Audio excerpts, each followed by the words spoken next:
हरिओम नारायण। हमारी आध्यात्मिक जो साधना है वो पिछले कई जन्मों से होती आ रही है। हो सकता है इस जन्म में आपको कोई गुरु ना मिले हो, आप फिर भी साधना करते हैं, आपको अनुभव हो जाते हैं।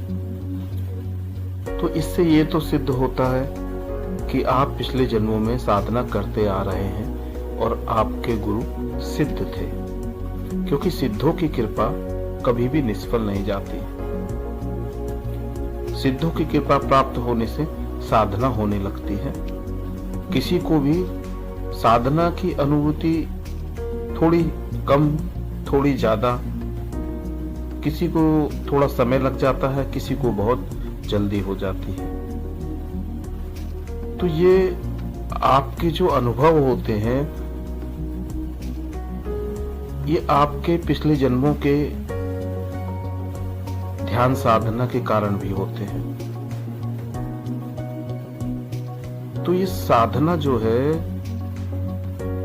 आपको इस जन्म में थोड़ा जल्दी भी मिल सकती है और कभी कभी आयु की मध्य अवस्था में भी आ जाती है, या कभी कभी ऐसा होता है कि आपको बड़ा कष्ट मिले, है ना, आप बीमार हो गए या फिर कोई और कारण हो गए, तो आपको साधना उस समय पर आपके गुरु कृपा से, सिद्धों की कृपा से दोबारा शुरुआत हो जाती है।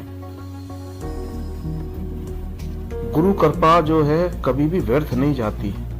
चाहे प्रकृति में कोई परिवर्तन हो जाए, चाहे सूर्य क्यों ना तपना छोड़ दे, चंद्रमा चाहे अपनी शीतलता को छोड़ दे, जल बहना त्याग दे, है ना, तो जन्म जन्मांतरों की जो साधना है वो कभी भी छूटती नहीं है, आपके पास दोबारा मिल जाती है। वैसे ही शिष्य पर हुई जो कृपा होती है वो अचानक क्रियाशील हो जाती है, शिष्य के पीछे पीछे ही फिरती रहती है। आप जब दुखी हुए या परेशान हुए, अचानक साधना प्रकट हो गई, गुरु कृपा आपके ऊपर प्रकट हो जाती है। इसलिए साधना में जो है ना, जब भी आप करते हैं तो धैर्य रखें, उत्साह, प्रेम से आपको अभ्यास करना चाहिए साधना का। बहुत से लोग जल्दबाजी करते हैं कि बस हमको अभी मिल जाए। साधना में वक्त लगता है। जब सिद्ध पुरुषों की कृपा आपके अंतरंग में प्रविष्ट करती है तो शुरुआत में जड़ता या निद्रा, आलस्य भी आने लगता है।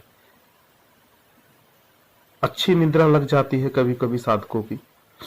यह साधना ठीक चल रही है, इसका सूचक है। इसमें संदेह नहीं करना चाहिए आपको। ध्यान के लिए एक स्थान पर ही बैठना उचित रहता है।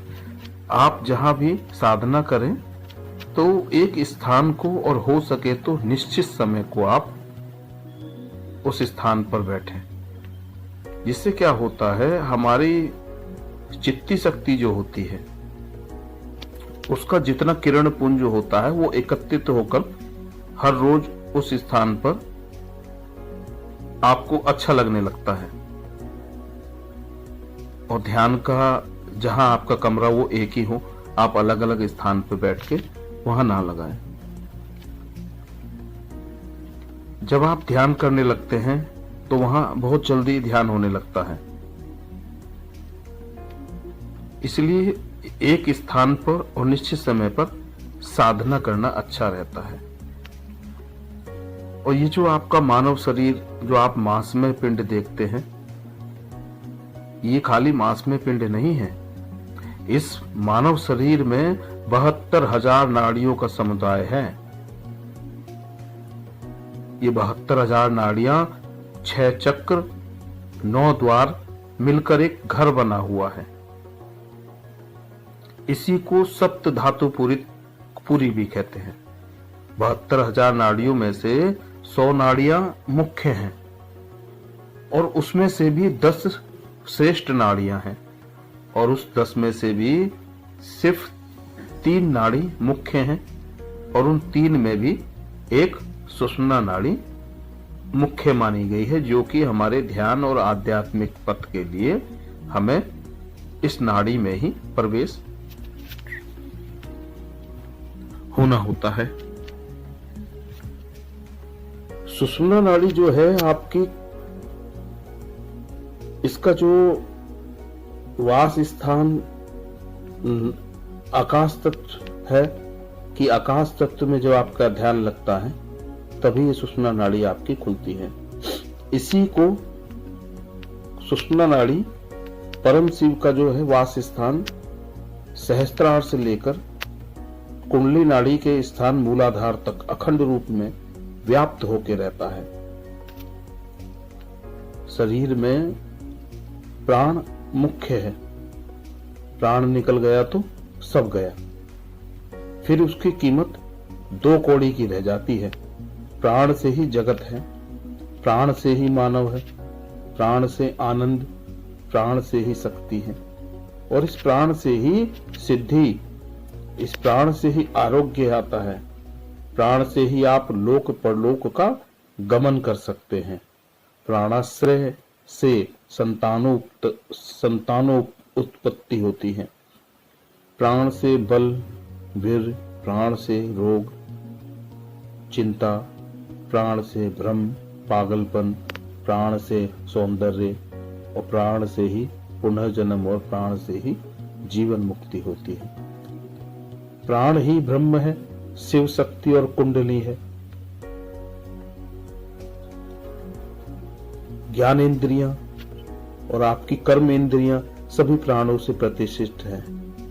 जैसे रथ का पहिया नाभि के आरों से जुड़ा रहता है, मतलब जो आपका जो पूरा पहिया होता है उसमें जितने भी बीच से मध्य से ही सारे जो है आपके आरे लगे रहते हैं लकड़ी के, जो वो नाभि से ही जुड़े रहते हैं, उसी पर आश्रित होते हैं। उसी तरह आपका शरीर, मन, बुद्धि सब प्राण के ही आश्रित है। यह प्राण शरीर में विभाजित होकर भिन्न भिन्न कार्य करता है। यह चित्ती में प्राण शरीर को सुव्यवस्थित बनाने के लिए, शरीर के व्यापार को नीति नियम के चलाने के लिए 5 रूप प्राण, अपान, समान, व्यान, उदान में परिणित होता है। एक ही प्राण के, एक ही शक्ति के होते हुए भी विविध कार्य संपन्न करने के लिए वह पिंड ब्रह्मांड से 5 रूपों से पूर्ण व्याप्त हो रहा है। प्राण हृदय में कार्य करता है। अपान जितना भी नीचे ले जाकर विसर्जन करने की शक्ति का नाम अपान है। गुदा और उपस्थ इंद्रियों द्वारा मल मूत्र विसर्जन का काम जो करता है वह अपान है। समान वायु जो है हमारी सब जगह वर्क करती है। खाए पिए जो भी आपका अन्न रस होता है सारे शरीर में पहुंचाने का जो काम करता है वो समान वायु है। अगर समान वायु एक समान ना पहुंचाए तो कहीं थोड़ा ज्यादा कहीं थोड़ा कम हो जाए तो शरीर में बैलेंस नहीं रहेगा। तो ये समान हर चीज खाए पिए पचाए रस को जो भी हो सब जगह सभी नाड़ियों में एक समान लेके जाता है। व्यान वायु जो व्यापक है वह व्यान है। 72,000 जो आपकी नाड़ी हैं उसमें जो शक्ति का संचार करता है वो व्यान वायु है। जो ऊपर की ओर लेके जाता है वह उदान है। उदान वायु साधक का बहुत बड़ा मित्र है। इसके बल से योगी ब्रह्मचर्य की रक्षा करता है। वह उदान धारा वीर्य को ऊपर की ओर खींचकर ऊर्ध्वरेता बना देता है। उसके वीर्य रेतस प्राणों से मिलकर प्राण बन जाते हैं, जिसके प्रभाव से स्वर्ग की नर्तकी पर भी पूर्ण विजय पाता है। शक्तिपात करने की क्षमता का मूल स्रोत यह ऊर्ध्वरेतस है। इस ऊर्ध्वरेतस से ही शक्तिपात किया जाता है। यही शक्ति बल, तेज और पराक्रम का दाता है। उदान वायु के आश्रय से पापी जीवन